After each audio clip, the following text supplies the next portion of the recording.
Olá, seja muito bem-vindo para mais uma aula. Hoje nós vamos falar de um assunto que eu tenho certeza que você vai gostar. Por isso, já deixa seu like aqui e se inscreve no canal se você não é inscrito ainda. Inclusive, deixa seu comentário para outras pessoas se motivarem e comentar também. Indica o nosso canal, porque aqui você vai encontrar psicologia, você vai encontrar maneiras práticas de viver seu dia a dia, de transformar seu pensamento e tornar a sua vida mais leve. Afinal de contas, a gente quer viver bem, a gente quer ser feliz, a gente quer ter paz. Para isso, a gente precisa de sabedoria. E é sobre isso que nós vamos falar hoje. Então, vamos lá? Vamos lá para o vídeo que tem bastante coisa para a gente conversar. Salomão foi um rei de Israel, filho de Davi, que teria se tornado o terceiro rei de Israel, governando durante cerca de 40 anos. Salomão também é o escritor de Provérbios, Eclesiastes e Cântico dos E não Cânticos. tem como falar de sabedoria se a gente não falar de Salomão. Sim, Salomão da Bíblia, aquele homem que pediu ao Senhor sabedoria e recebeu. É um homem que foge da média de tudo que a gente conhece, inclusive em termos financeiros. Salomão não era milionário, bilionário, Salomão era trilionário. Suas riquezas eram imensas.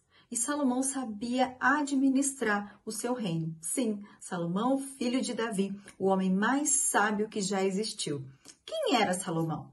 Então vamos falar a primeira característica que eu consigo ver nele e que fala-se muito em psicologia. E a gente trazendo esses dois conhecimentos, eu tenho certeza que vai agregar aí para a sua vida. Salomão era autêntico. Nós falamos muito em autenticidade quando a gente precisa resgatar a nossa autoestima. Você não pode ser uma cópia de outras pessoas. Você não pode querer viver imitando outras pessoas, porque aí significa que você se acha insuficiente. E se você não se dá valor, ninguém vai dar. E por que eu sei que Salomão era alguém autêntico? Porque Salomão criou um templo gigantesco do jeito que ele desejou e planejou.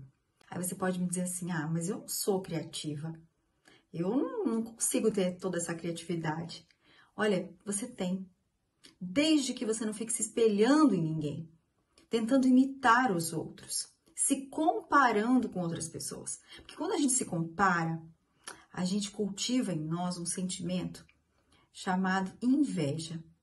Sim, infelizmente, todos nós temos inveja, mas a gente consegue aplacar a inveja com sentimentos superiores, como bondade, autenticidade, que é ser você. Por isso é tão importante que você não olhe para o lado, que você olhe para frente, para o seu propósito. Quando você se submete a pegar exemplos dos outros e coloca na sua vida, nem sempre isso vai funcionar. Aliás, na maior parte das vezes, pode ser que você se sinta inferior. Quando você olha para uma pessoa, você vai olhar, você está lá embaixo e ela está lá em cima. Quando você olha para algo lá em cima, você vê maior do que é.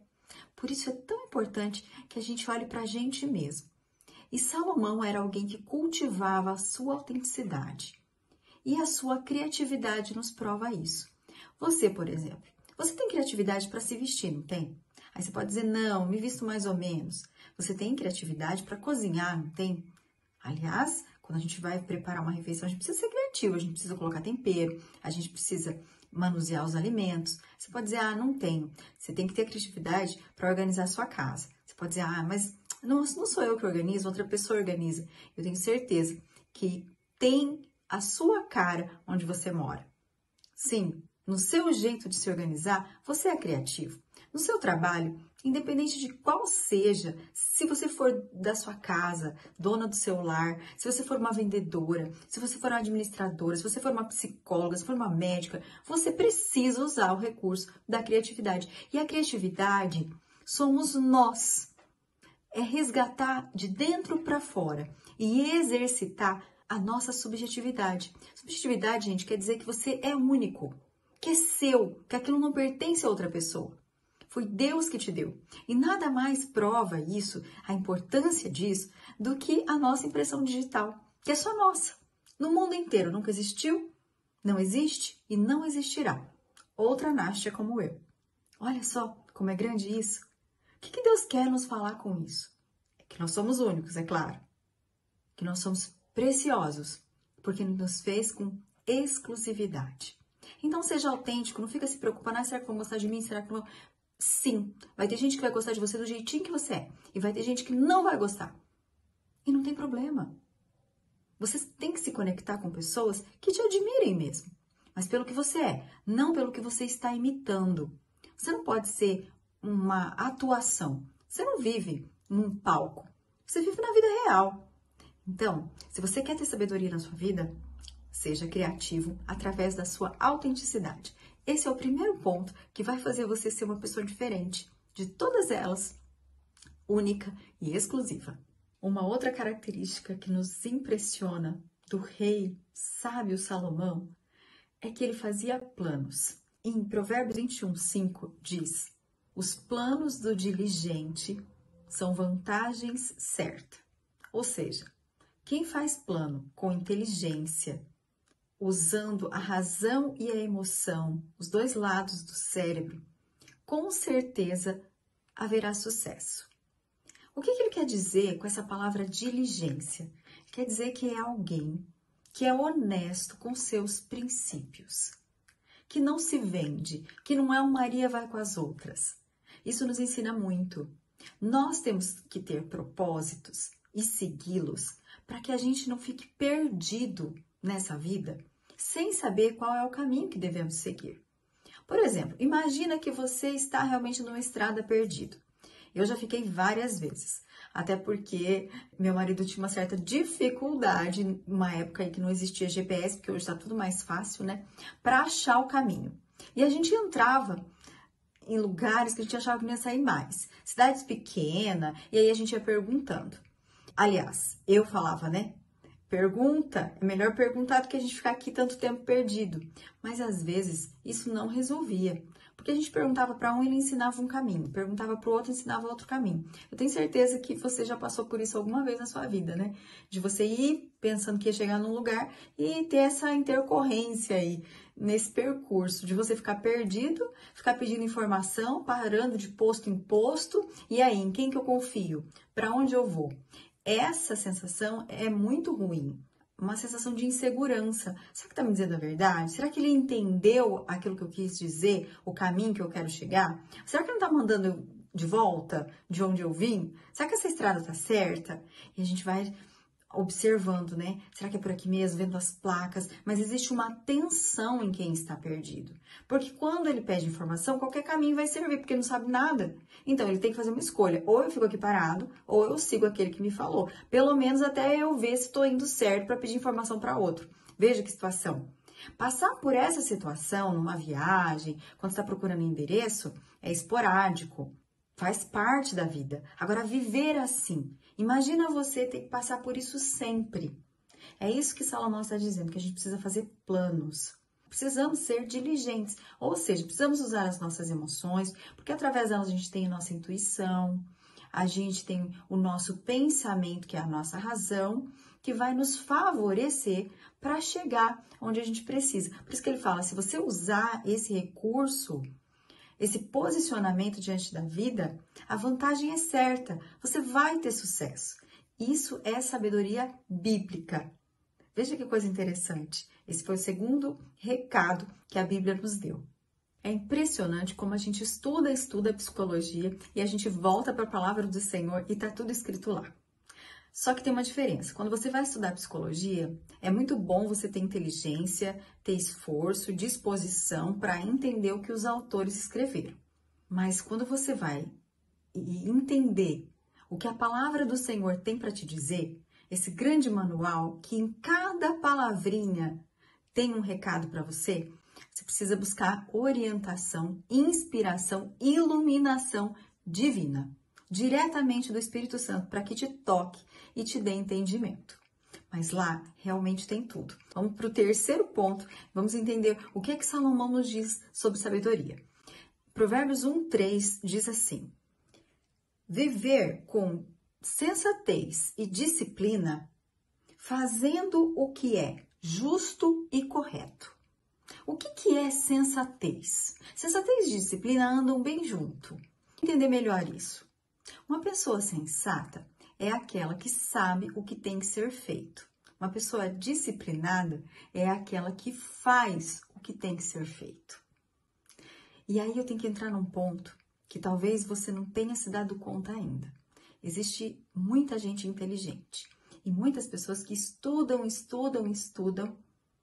mas ficam obesos mentais, porque eles não aplicam. Ingerem demais e gastam pouco. É como você acumular gordura dentro do seu cérebro. Investem em cursos, em palestras, e eu não estou dizendo que isso é ruim, pelo contrário, isso é muito bom. Escutam pregações lindíssimas, tocantes, mas deixam tudo ali, parado, sem usar. E para a gente se fortalecer, se você quer fortalecer os seus músculos, o que você tem que fazer? Treinar, praticar, exercitar. Assim é o nosso cérebro. É isso que Salomão está dizendo. Se você quer ser um homem sensato, você tem que buscar entender o que é certo, o que é correto. E depois fazer. Não basta saber. Eu preciso aí aplicar na minha vida, para que eu não me torne uma pessoa com um cérebro enorme, no sentido de estar cheio de conteúdo, mas que eu não faço nada com tudo isso que eu sei. Ou seja, eu preciso transformar em ação. Quando eu deixo de ingerir tanta coisa e começo a ter atitudes positivas na minha vida, eu começo também a ver grandes resultados. Não adianta nada. Eu sei o que tem que ser feito, mas eu nunca coloco isso em prática na minha vida. No capítulo 19 do livro que o rei Salomão escreveu, Provérbios, está escrito assim: filho, se você deixar de aprender, logo esquecerá o que sabe. Será que Salomão está dizendo que você precisa viver com o livro na mão? Aprender, a gente pode de várias formas. A gente pode observar as pessoas, analisar a atitude que elas estão tendo e o resultado que isso está tendo na vida de cada uma delas. Basta parar e observar. E aí eu posso entender que essas pessoas estão cometendo erros e aprender com o erro delas, sem trazer isso para a minha vida e cometer o mesmo erro. Ou então eu posso errar várias vezes e não aprender com o meu erro. Mas eu posso cometer os erros e aquilo servir de uma lição para a minha vida. Aí sim, eu aprendi com os meus erros. Aprendi sofrendo, mas aprendi. Ou então, eu posso errar muitas vezes e não tirar lição nenhuma e aprendizado nenhum. Veja que existem várias formas de aprendizado. Você pode aprender com os livros, com a ciência, você pode aprender com a palavra do Senhor, que isso muito nos ensina, inclusive para mim é o maior aprendizado que existe. Você pode aprender observando a vida das pessoas, tirando lições dos erros dela, aprender com seus erros ou nunca aprender e permanecer a vida toda errando. É isso que Salomão quer dizer. Filho, se você parar de aprender, você vai esquecer. Então esteja sempre aprendendo, esteja sempre com a mente aberta. Quando você resolve estudar o comportamento humano, mesmo sem ser psicólogo, não é só eu que tenho que estudar o comportamento, você também. Você que é psicólogo e está me ouvindo, você que é um vendedor, você que é uma dona de casa, você que é um pastor, você pode observar o comportamento dos outros e tirar grandes aprendizados na sua vida. Isso é sabedoria. Você pode assistir uma palestra e edificar a sua vida. Com isso é aprendizado. Mas quando você se dispõe em estar nesse mundo para aprender e entende que nunca saberá tudo, você vai tendo dúvidas para aí sim ter outras dúvidas e mais dúvidas para serem esclarecidas. Quantas vezes a gente está lendo a Bíblia e a gente fica com dúvida, a gente tem que voltar lá para entender melhor? Quantas vezes você está lendo um livro e você fala, peraí, parece que eu perdi o fio da meada. Eu tenho que entender isso daqui direito. Você tem que ler, reler, prestar mais atenção.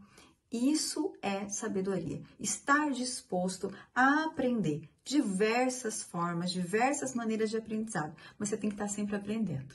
Um dos grandes ensinamentos de Jesus sobre sabedoria, aliás, tudo que Jesus nos fala, ele está falando sobre sabedoria. Ele está falando sobre viver melhor, passar por este mundo da melhor forma possível, focando na vida eterna. Mas um dos ensinamentos que me chama muita atenção é não pagar o mal com o mal. A pessoa te bate numa face, dê a outra face, o outro lado da moeda. O outro lado da história, não devolva com o mal. Isso quer dizer o que para nós? Que muitas vezes a gente foi ferido, a gente foi maltratado, a gente foi judiado, a gente foi humilhado. E aí, desperta em nós vários sentimentos que já estavam latentes ali. Eles simplesmente agora se manifestam, eles aparecem. Então, o que você passou a sentir por essa pessoa depois de uma agressão, por exemplo, uma agressão verbal? Raiva. Na verdade, ela causou essa raiva, ela conseguiu trazer um punhado de raiva e jogou dentro da gente, ou essa raiva já estava ali e ela conseguiu despertar através do comportamento que ela teve. Sim, as pessoas não causam nada na gente, elas apenas despertam aquilo que já existe.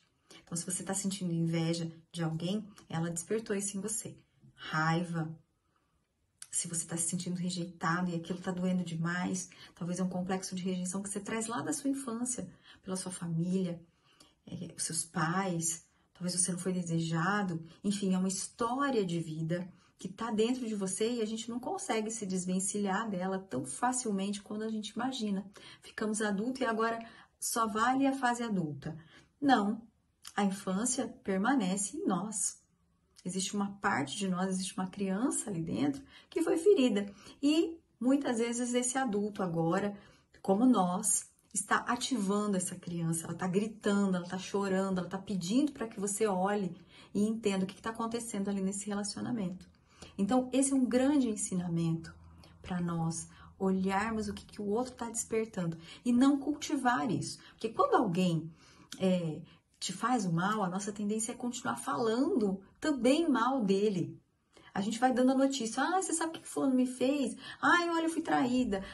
Eu fui humilhada, eu fui rejeitada. A minha amiga falou mal de mim pelas costas. Enfim, tantas coisas que podem acontecer e a gente permanece vinculada a essa pessoa por esse vínculo negativo.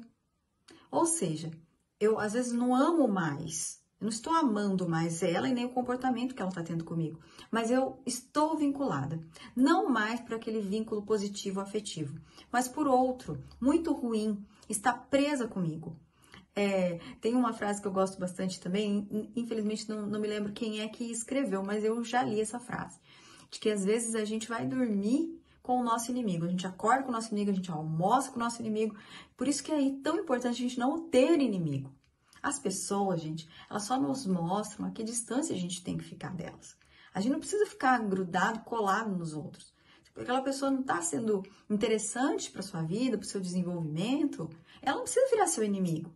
Ela só está te dizendo, eu sou que nem porco-espinho, não se aproxima de mim não, fica um pouco longe, senão eu posso te espetar. Tem aquelas outras que são mais fofinhas, né? Você pode afagar, são um gatinho, você pode fazer cafuné. Então, a gente precisa perceber isso, aprender a nos relacionarmos com diversas pessoas diferentes de nós, né? Então, isso é a sabedoria de Jesus para a nossa vida. Isso é o que Salomão pediu e recebeu em abundância e que você também pode.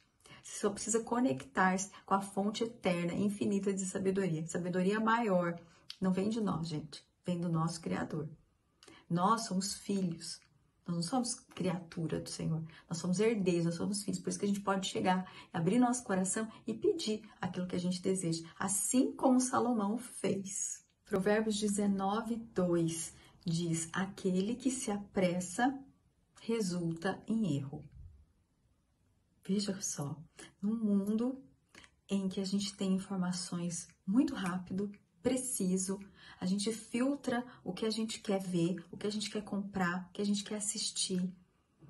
E aí, como é que a gente faz para não ser impulsivo, por não responder as coisas no imediatismo? Como é que a gente faz para voltar? É como se a gente tivesse que dar um passo para trás agora, começar a pensar, raciocinar antes de dar as respostas.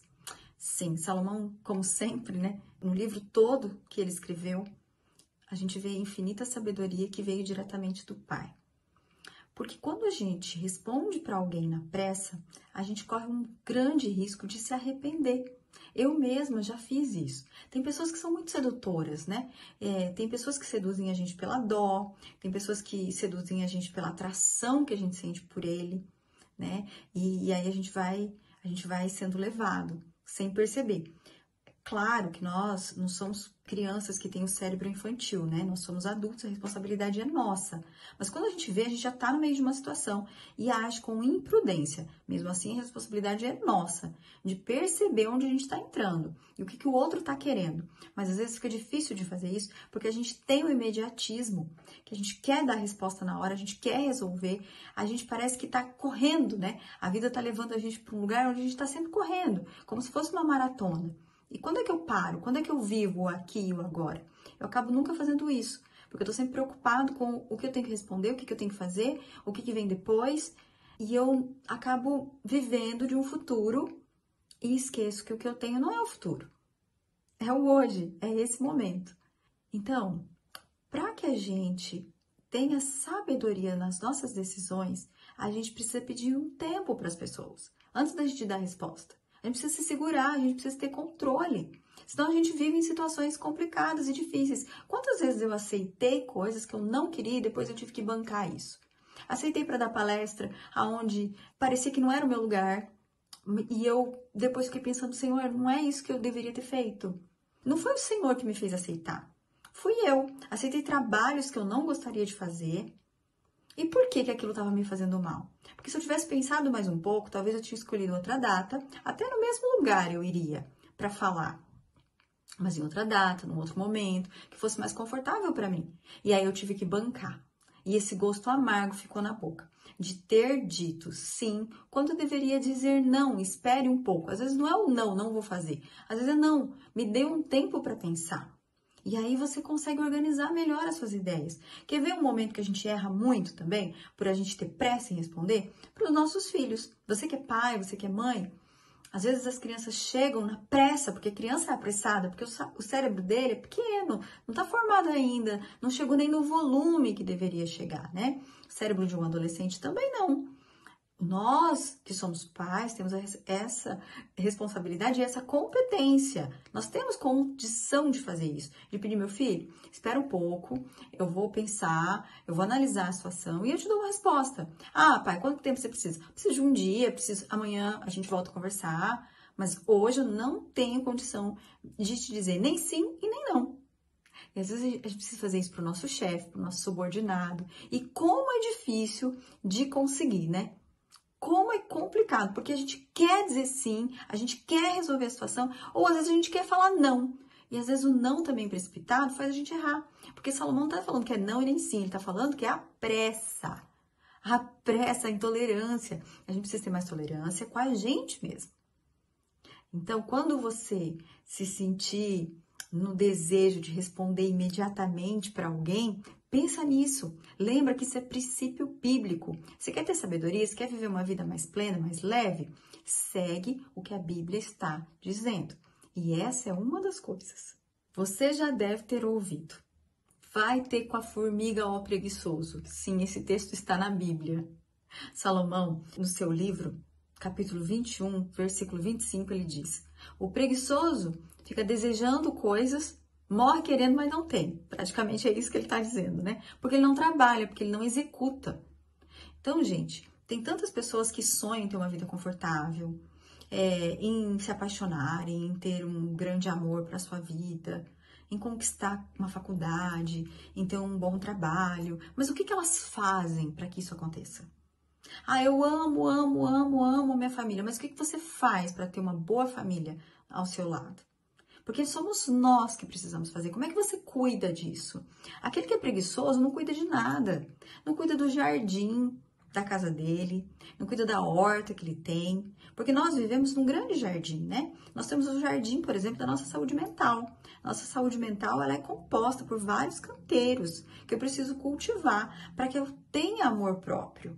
Se eu gostar de mim, como a Bíblia diz, amar o seu próximo como a si mesmo, eu vou facilitar a minha vida. Isso é sabedoria. Porque como eu me amo, eu não me desrespeito e eu não desrespeito as pessoas também. Eu vivo de bem comigo. Eu não vivo me maltratando, me martirizando, me rejeitando. Às vezes a gente fica tentando agradar tantos outros porque a gente tem medo que eles pensem o que a gente mesmo pensa de nós. Porque a gente é muito cruel conosco. Sabe por quê? Porque você não trabalha em prol da sua saúde mental. Você é preguiçoso mental, porque você não aplica aquilo que precisa ser feito. Porque a gente tem um jardim, a gente precisa cultivar. O que é cultivar a saúde mental? É ser grato pelo que você tem, é valorizar cada coisa que você tem, é se conscientizar que o que você tem é hoje, é o momento de agora. E se você está passando por alguma dificuldade além disso, se sentindo muita ansiedade, se sentindo muito triste por grandes períodos de tempo, você precisa ir lá e ver o que está acontecendo nesse jardim. Você precisa consultar um profissional. Ninguém vai fazer isso por você. A menos que a gente esteja falando de uma criança, de um idoso, porque a gente tem que pegar pela mão, levar, porque eles precisam da nossa ajuda. Mas nós, adultos, conscientes, que temos grandes habilidades, nós que temos que fazer isso. Porque se a gente não cuidar, vira um matagal, gente. O jardim da saúde mental vira um matagal, da saúde física vira um matagal, porque se você não se exercitar, não tô falando que é por estética, se você não controlar aquilo que você ingere, aquilo que você gasta, que tipo de comida você come, se você não tiver um bom estilo de vida, você vai ter, vivendo em sedentarismo e se alimentando mal, você vai ter diversas doenças e isso não vai ser possível de evitar. Por quê? Porque você esteve na preguiça. Você não estava cuidando do seu corpo como deveria. O templo do Espírito Santo. Eu falo isso para você e eu falo isso para mim. Porque é uma luta diária que nós temos. Não é porque eu sou psicóloga, que eu sei tudo e que eu faço tudo, não. Eu vivo o tempo todo me lembrando do que é que eu tenho que fazer por mim. Porque aí sim eu vou poder fazer pela minha família, para aquelas pessoas que eu amo, para os meus pacientes que eu amo de todo o meu coração, que eu preciso ver a evolução deles e o resultado para que eu me sinta bem. Então, quer dizer, é tudo um reflexo. Eu planto uma semente no meu consultório e eu quero colher.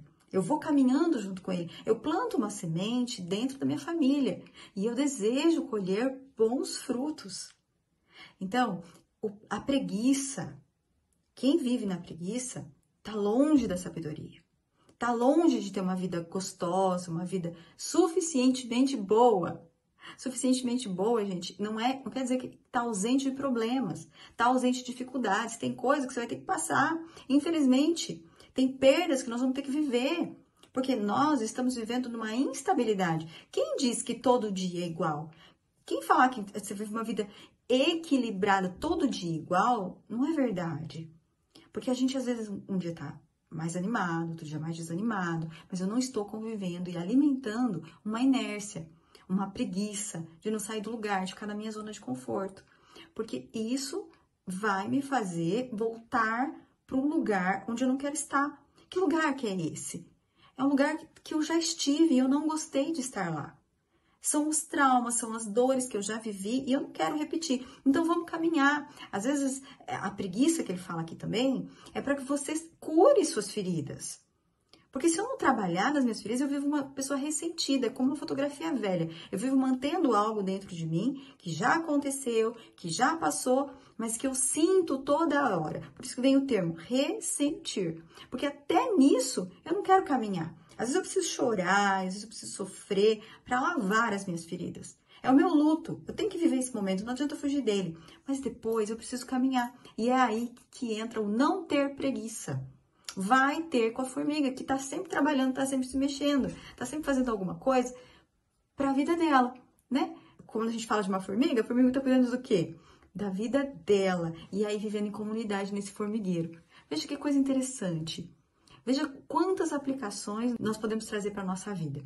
E é isso que você pode fazer aqui comigo agora. Nesse vídeo, a gente aprendeu, junto com a psicologia e com os princípios bíblicos, o que Salomão trouxe para a nossa vida, o que ele escreveu que se aplica nos dias de hoje. Por isso eu espero que você, se não se inscreveu ainda no canal, se inscreva agora. Deixe seu like, deixe seu comentário, que eu quero saber o que você está achando desse trabalho, dessa comunidade que a gente criou aqui. Um grande beijo, até a próxima aula.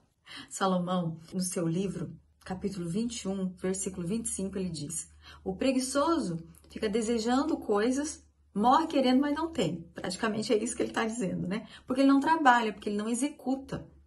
Então, gente, tem tantas pessoas que sonham em ter uma vida confortável, em se apaixonarem, em ter um grande amor para a sua vida, em conquistar uma faculdade, em ter um bom trabalho. Mas o que elas fazem para que isso aconteça? Ah, eu amo, amo, amo, amo a minha família. Mas o que você faz para ter uma boa família ao seu lado?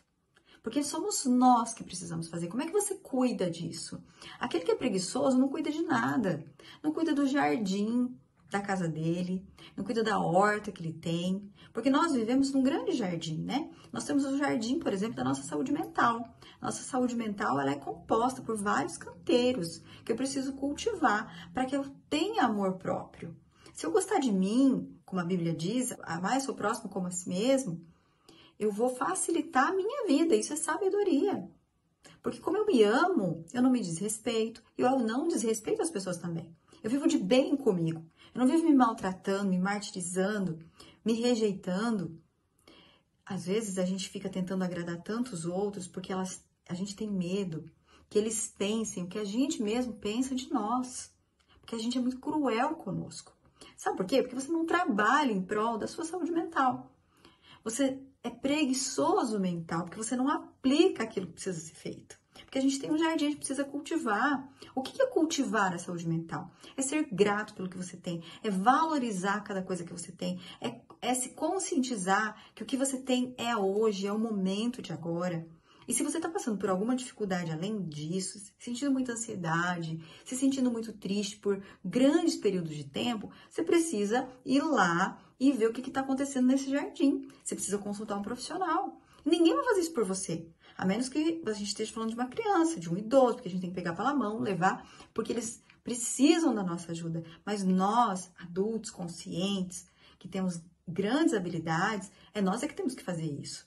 Porque se a gente não cuidar, vira um matagal, gente. O jardim da saúde mental vira um matagal, da saúde física vira um matagal. Porque se você não se exercitar, não tô falando que é por estética, se você não controlar aquilo que você ingere, aquilo que você gasta, que tipo de comida você come, se você não tiver um bom estilo de vida, você vai ter, vivendo em sedentarismo e se alimentando mal, você vai ter diversas doenças e isso não vai ser possível de evitar. Por quê? Porque você esteve na preguiça. Você não estava cuidando do seu corpo como deveria.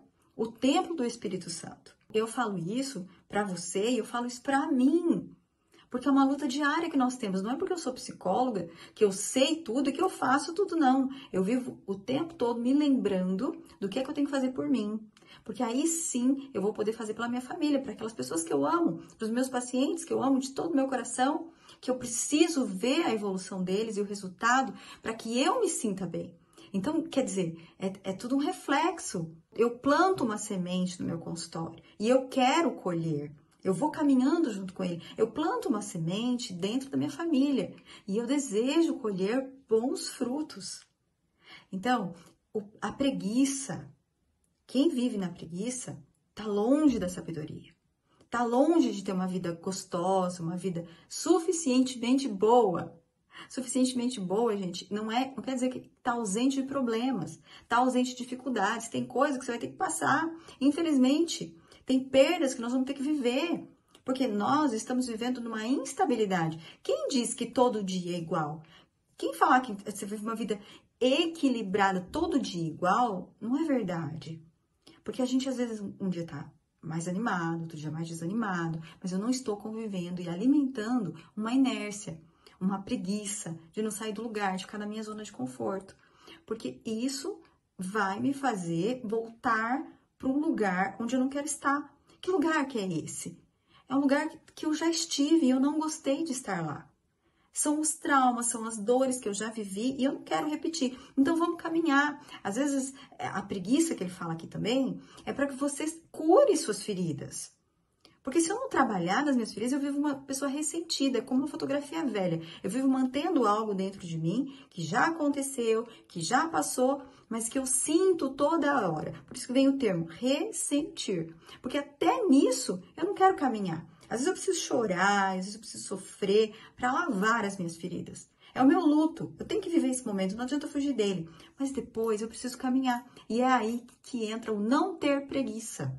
Vai ter com a formiga, que está sempre trabalhando, está sempre se mexendo, está sempre fazendo alguma coisa para a vida dela, né? Quando a gente fala de uma formiga, a formiga está cuidando do quê? Da vida dela. E aí vivendo em comunidade nesse formigueiro. Veja que coisa interessante. Veja quantas aplicações nós podemos trazer para a nossa vida. E é isso que você pode fazer aqui comigo agora. Nesse vídeo, a gente aprendeu, junto com a psicologia e com os princípios bíblicos, que Salomão trouxe para a nossa vida, o que ele escreveu que se aplica nos dias de hoje. Por isso eu espero que você, se não se inscreveu ainda no canal, se inscreva agora. Deixe seu like, deixe seu comentário, que eu quero saber o que você está achando desse trabalho, dessa comunidade que a gente criou aqui. Um grande beijo, até a próxima aula!